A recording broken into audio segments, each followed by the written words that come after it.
My name is Hannah Quigley. I am a policy specialist with the National Sustainable Agriculture Coalition. And if you don't know about us, we are a coalition of more than 140 organizations across the nation that advocate for federal policy to reform and advance the sustainability of agriculture, our food systems, natural resources, and rural communities. Today, we've partnered with one of our lovely members, the Wallace Center, to tell you a little bit more about this program. And I'll let the Wallace Center introduce themselves momentarily as we get underway with our panel. But first, you'll hear directly from four lovely panelists here. They'll share about their experience on the ground implementing LFPA from a producer perspective, food hub, food bank, and administrator perspective.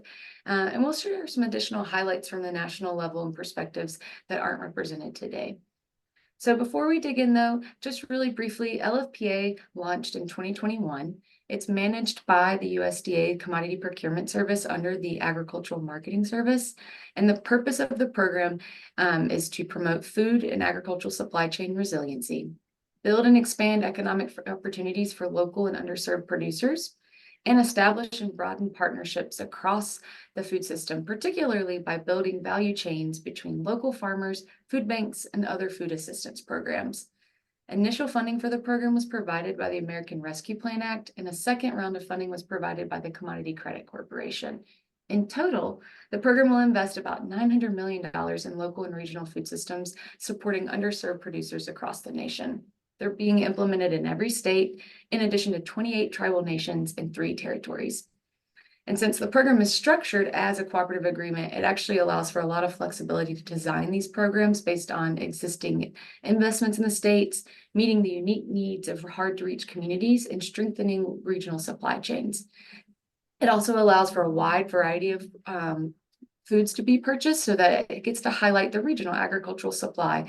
So there's being fresh produce, meat, poultry, fish, specialty grains, eggs, milk, and other dairy products. So you do get to see a really wide variety of fresh and local items being purchased directly from growers and distributed in food access communities. But enough from me. You'll get to hear much more about these great details from our panelists. So now I'm going to turn it over to Melanie to introduce herself, the Wallace Center, and then our panelists. Thank you so much, Hannah. And hello, everyone. My name is Melanie Edwards, and I'm a senior program associate with the Wallace Center, and I'm based in Washington State. We are a national nonprofit organization focused on supporting farmers and food systems leaders as they build more equitable local and regional food systems in their communities.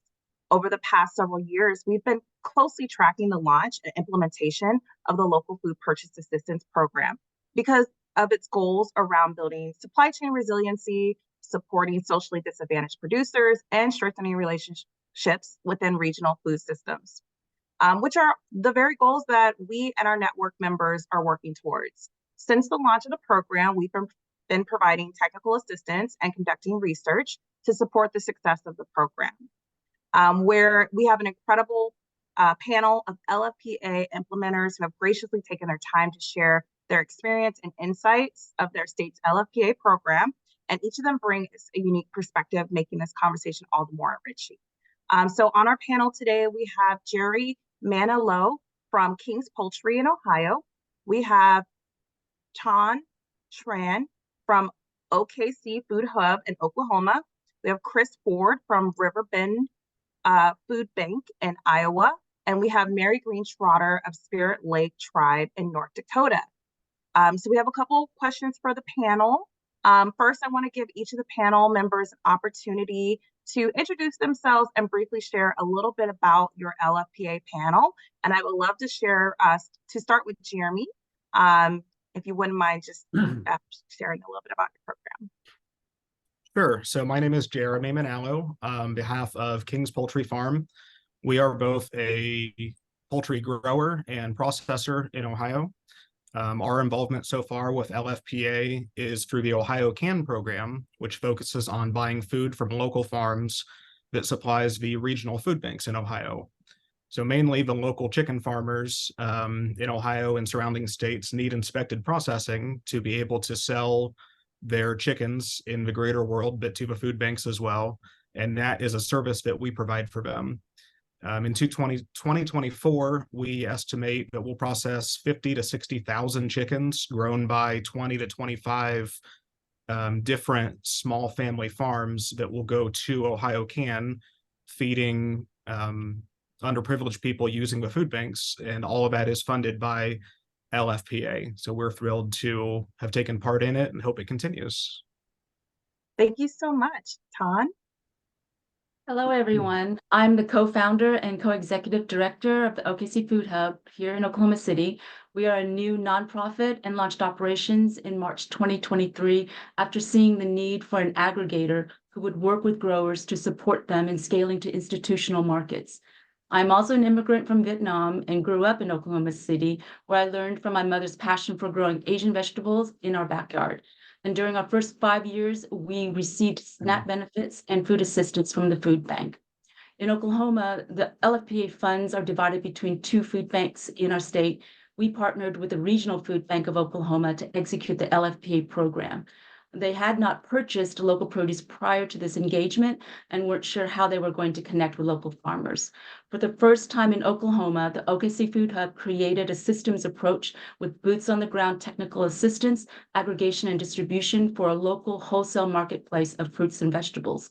We are focused on connecting our small, mid-sized farmers with institutional buyers for them to scale up their farm production and create viable businesses. All of our small farms are in what the USDA calls the critical zone, indicating potential financial problems. Now back over to you, Melanie. Thank you so much. Chris? Good morning, everyone. My name is Chris Ford. I'm the Chief Operating Officer with Riverbend Food Bank in Davenport, Iowa. We sit right on the Mississippi River, so we service 5 counties in Iowa and 18 counties in Illinois. Our work through LFPA to this point has been only in the state of Iowa, but in a time where food banks are facing a decrease in food donations and individual donations, and food prices have soared, LFPA has been an opportunity for us to support locally grown farmers in food and create new partnerships. It's been a revenue stream or an opportunity stream that we have not had before, and it will continue to support communities that we serve. Thank you so much. And Mary, please. Good morning. My name's Mary Green Trottier, and I'm from Spirit Lake in Northeast North Dakota. And I operate a food distribution program. We also manage a commodity supplemental food program and a senior farmers market throughout the summer months. We started our LFPA program and contracted with Takabi, which is a native-owned company in Denver, and they source traditional local foods from multi-state areas, and they prepare home meals. And so we were, with the first round, we were able to procure meals, have them delivered each month to our center, and we distribute them out to our clientels. The elderly senior meals program also receives meals from those from us every month. And so it's an additional food source for elderly clients, and it gives them an opportunity to have those traditional foods that they enjoy. They might not be available to them. So this has been a great opportunity for accessing those traditional home meals. Thank you so much. Well, I would love to hear from you all is if you could speak to, what this program has made possible and what new opportunities it has brought to your business. And you can answer as you feel called to answering this question.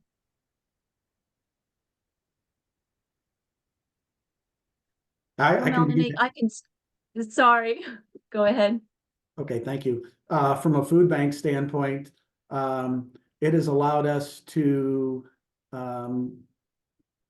purchase almost 80,000 pounds of locally grown food. In terms of meals, that translates into 65,000 meals that we would not have had otherwise. It's provided us the opportunity to partner with socially disadvantaged farmers. 52% of the food that we bought came from socially disadvantaged farmers. 48% of what we bought came from new and beginning farmers or locally owned farms. And the food that we received, a large majority of that was fresh produce, which fits into our nutrition policy and trying to provide better food for our guests. The one thing I would like to highlight for us too is it also allowed us to partner with a local urban farm system called Tapestry Farms.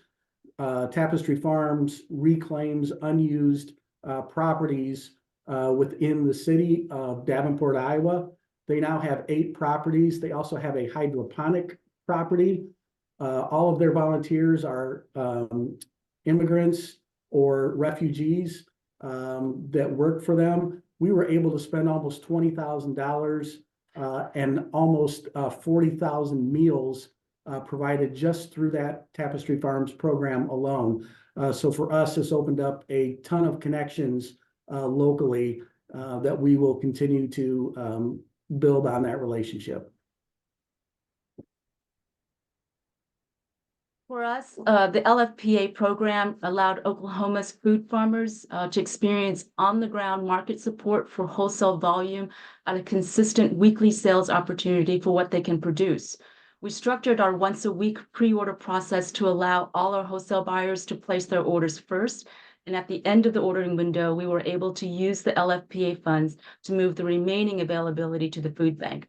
This provided a stable marketplace for us to work on building up our institutional buyers. Shifting institutional procurement is like turning the Titanic. It takes a long time to turn conversations into actual orders and then longer for consistent volume procurement to take place. LFPA has provided a much needed space for conversations that build values-based relationships grounded on trust and transparency. This is in contrast to the dominant transaction-based relationships driven by giant agribusinesses in our conventional food system today.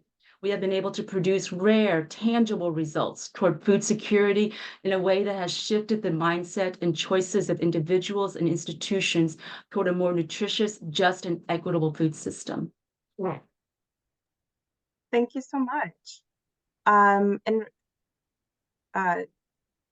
Jeremy or Mary, if you want to chime in here and share, like, what new opportunities have been made possible with LFPA in your communities?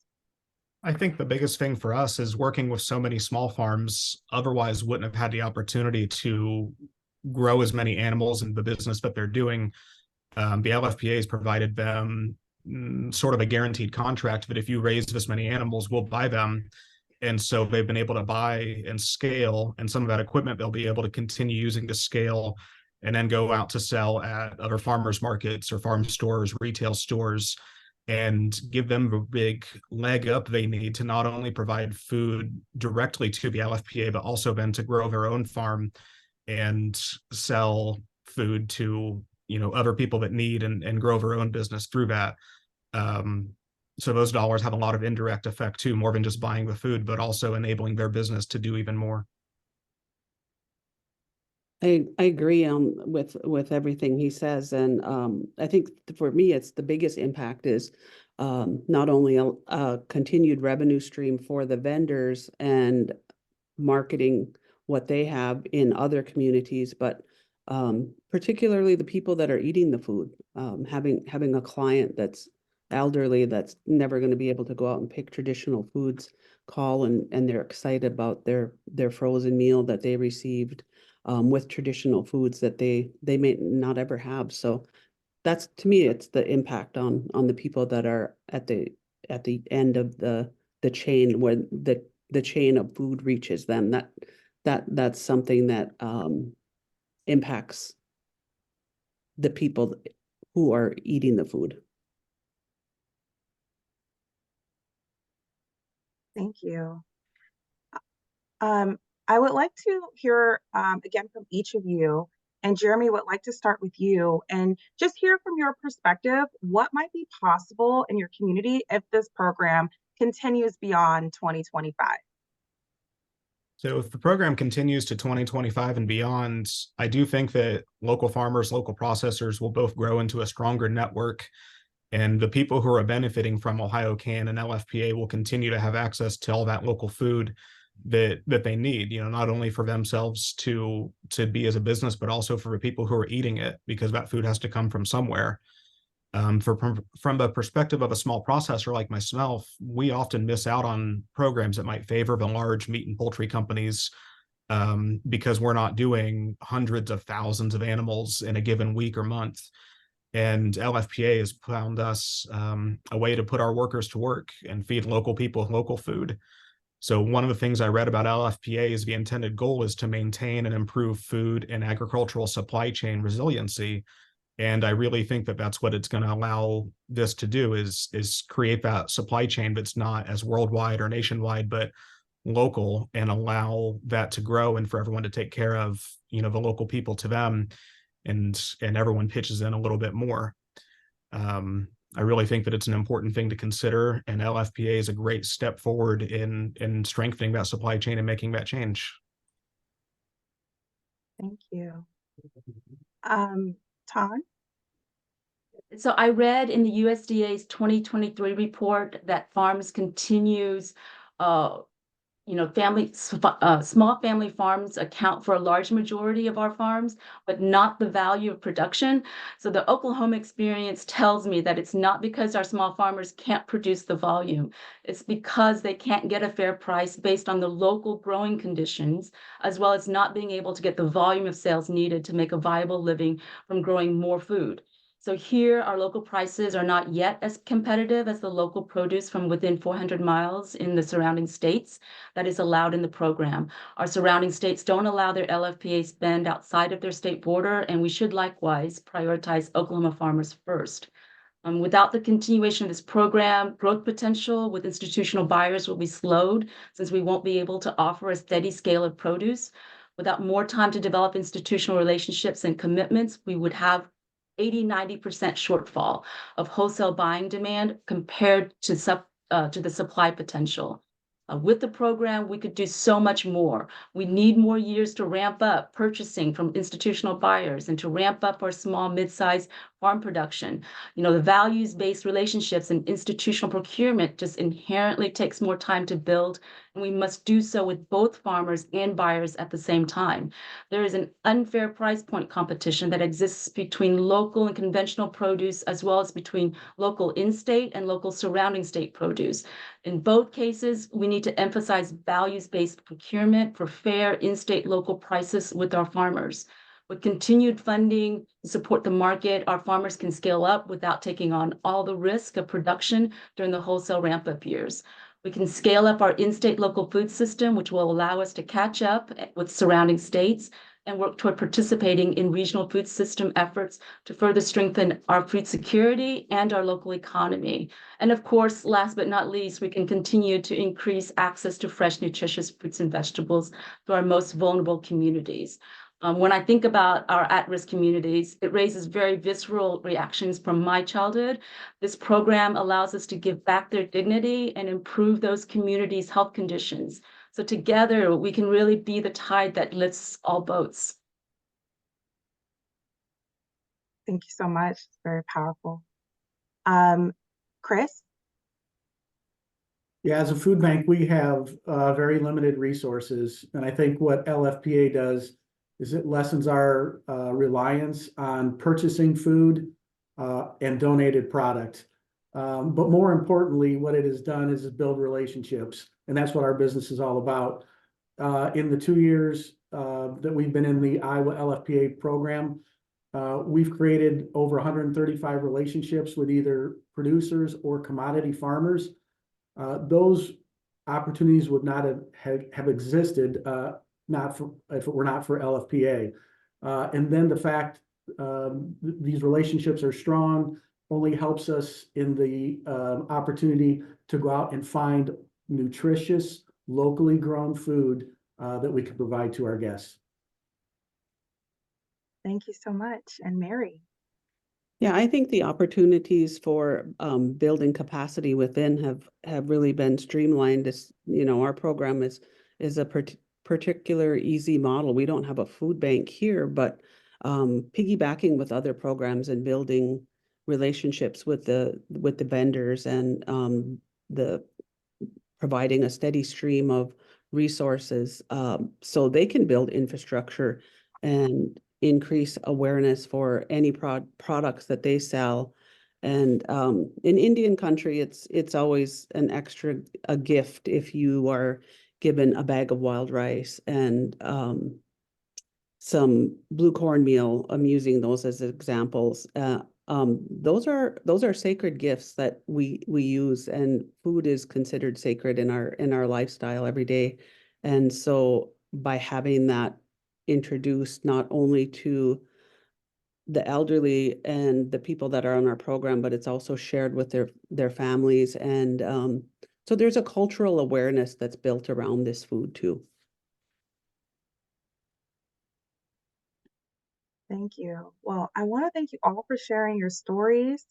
And I'm going to pass the mic over to my colleague, Susan, the co-director of the Wallace Center, and she's going to share some more stories about the impact of this program.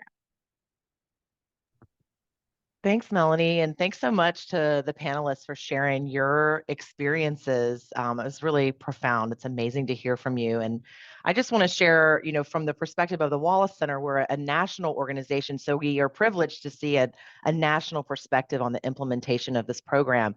And the stories that you've just heard are just a small handful of what's happening nationally. It has really been incredible to witness the creativity and innovation that's happening in states and tribal communities across the country. And truly, in the short time since its inception, LFPA has already demonstrated it is a powerful investment in farms and communities. And this handful of stories really illustrates that. It really shows how the federal government can use its significant purchasing power to catalyze new market opportunities for farmers, to build new relationships across the value chain, and increase the impact of its other investments in local and regional food systems. So it's a really important catalyst for that supply chain development and supply chain resiliency. Something that I really want to emphasize is how the cooperative agreement model and that structure of LFPA, where the USDA commodity procurement enters into cooperative agreements with state agencies and tribal governments to implement the program, that model enables the kind of range of creativity and innovation that we see happening across the country. It enables communities to design a program that really suits the unique needs and assets of that place. And it really, I think what we see is that there's no one size fits all model with LFPA, and that's a really great thing about it. There's also, I think that cooperative agreement model is enabling innovation in supply chains that we haven't seen before. And again, that innovation being based on the unique assets of the communities and the businesses that are there. It's stimulating new business partnerships and growth and enabling farm businesses to scale and ensure more consistent production for other markets, for schools, hospitals, farmers markets, and just increasing the availability of locally produced food for more communities seeking that food. It's also engaging small businesses and farmers in markets that they've never been able to participate in. Jeremy pointed that out. And enabling food banks to engage in a meaningful way in their local and regional food systems, as Chris had mentioned. It really is a win-win for everyone. I want to just share a couple of other examples and some resources that you can learn more about how the program is being implemented in other communities. So Melanie, if you could drop that New Mexico spotlight in the chat, I encourage you to take a look at how New Mexico has been able to leverage the LFPA program to build up their approved supplier program, which essentially is a pipeline for family farms to be able to access institutional markets in the state. It's an incredible model that they've stood up. It's really creative. It's highly collaborative. And LFPA is fueling that infrastructure and that capacity to be built with partners across the state and truly enabling from micro farms to larger producers in the state to be able to access markets that they otherwise have not been able to participate in previously.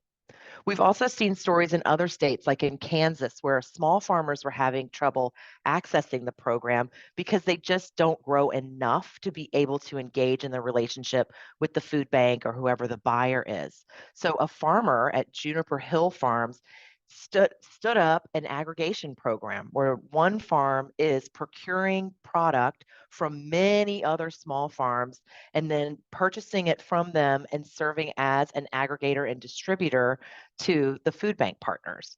And that's a great example of innovation in a supply chain, building relationships across producers. So that's another great example. California is only 5 weeks into their program, but they already have some amazing stories from farmers where we've heard of Korean American farmers who are able to sell culturally relevant products like Korean spinach and baby Napa cabbage that's going to pantries that directly serve Asian Americans. We've also heard another story of a migrant farm worker who was turned farmer. And this is one of their first market opportunities. And the food bank has become an anchor buyer for that farm as they're scaling up their new business and their supply chains. And then finally, I want to mention Iowa, as Chris was describing their program a little bit. Iowa at the state level has really stood up an amazing program. We have another spotlight that you can check out in the chat. They've already worked within the first year of the program with 234 producers across the state. The majority of those producers are socially disadvantaged producers. And they've also, through the highly collaborative model, they have been able to reach food pantries and other community food access points that are not participating in TFAP, in the Emergency Food Assistance Program. So they're reaching communities that have not been able to access this food previously. And finally, I'll just close in saying that, again, LFPA, the Local Food Purchase Assistance Program, is really a great example of how the federal government can use its purchasing power to strengthen and shore up supply chains while building the economic viability of family farmers and creating pathways for those farmers to feed people in their own communities. It really is an innovative program. It needs more time to prove its impact. And so the longer term funding for this program is really essential. I'm going to hand it over to John Van Poel from the Indigenous Food and Agriculture Initiative at the University of Arkansas. He's a subject matter expert and a cooperator for the USDA on the evaluation of LFPA. And he's going to share a little bit about what they're seeing and learning about the program's implementation in Indian country. John? Thanks, Susan. My name is John Van Poel. I'm with a group called the Indigenous Food and Agriculture Initiative. We're based at the University School of Law. Our director of policy research and tribal governance, Christiana Kutu, is also here as well. Just a very, very high level overview. Tribes, we work with tribal governments around the country on a vast array of issues, but LFPA is one we've stepped into in the last few months. The positivity around this program from a lot of the tribes we've spoken to from coast to coast is overwhelming. And that's kind of a hard sell for a lot of USDA programs sometimes with tribes because they're just understandably complicated. I don't think that's relegated to Indian country. But there's a lot of inventiveness with the different tribes that are kind of running the programs. Some of them, like Mary, are running it through their existing programs. We talked to a couple tribes here in Northeast Oklahoma where they stood it up and then kind of ran it out of their grant programs. We talked to some tribes in Mississippi who helped incorporate their LFPA program in their farming operations that already existed. The positives about this too is a lot of these tribes, they're not walled off from one another. They're getting local producers who are non-native, who are non-tribal. They're getting their food in those supply chains. They're finding these customers. Tribes are developing markets for these local producers, whether native and non-native both. As with most things with Indian country, it's a little bit more complicated sometimes for the tribes to use USDA programs. LFPA is one of these. I would say overwhelmingly, with a couple small exceptions, has been a really positive and easy to use program. It allowed the adaptability at the local level to have local control over the programs and to go out and find some of those. We talked to some tribes who hadn't quite understood how much they were going to have to scale up staffing. They were able to move resources internally, but also connect with stakeholders at the local and county levels in very rural, remote areas to try and make their programs work. So this was a really good program for a lot of the folks we spoke with. And so I think there are some quick fixes, and Mary has one specifically. She's about 120 miles south of the Canadian border. Some of the limits on the mileage in terms of 400 miles, those things were kind of a hindrance for tribes that are out either in very remote regions or kind of stuck up next to national borders, those sorts of things. So, Christiana, is there anything else you could think of before we go off there? No, I think you hit on all the points, John. And I mean, I think overwhelmingly what we saw is that the flexibility of the program really allowed tribes to be able to adapt it to what fit best for their needs and their community. I think it was, as John said, a program that was well received. There was a lot of excitement for it to be implemented and continued. I'll also echo just the comments of building the relationships with vendors was mentioned every single time that we talked to a tribe. So all those things tie in what everyone here was saying, but I think it's a program that could benefit from continuing. And I'll just finish on one thing is essentially this program was born during the middle of the pandemic. And I think obviously all of us, but also all the program participants, the tribes that we've spoken with, we all were looking at bare grocery store shelves in March and April 2020. This program was an excellent kind of tool for that time. But it's also, I think Tom was explaining this as well, it's connecting folks and creating markets. And there's a kind of hope on the horizon for small and medium-sized producers. These are folks, the ones we've talked to with the tribes. These are folks that are at the local farmers market. These are your 4-H teachers that are carrying the local job at the school, so they have health insurance. We're giving them away there. Connect that. The tribes are happy to be those partners, and there's a really good adaptability to this program. So I think it's always it's a really good program. Everybody we've spoken with has a couple tweaks, but that's nothing new. But I mean, it's been really useful. Thank you for your time.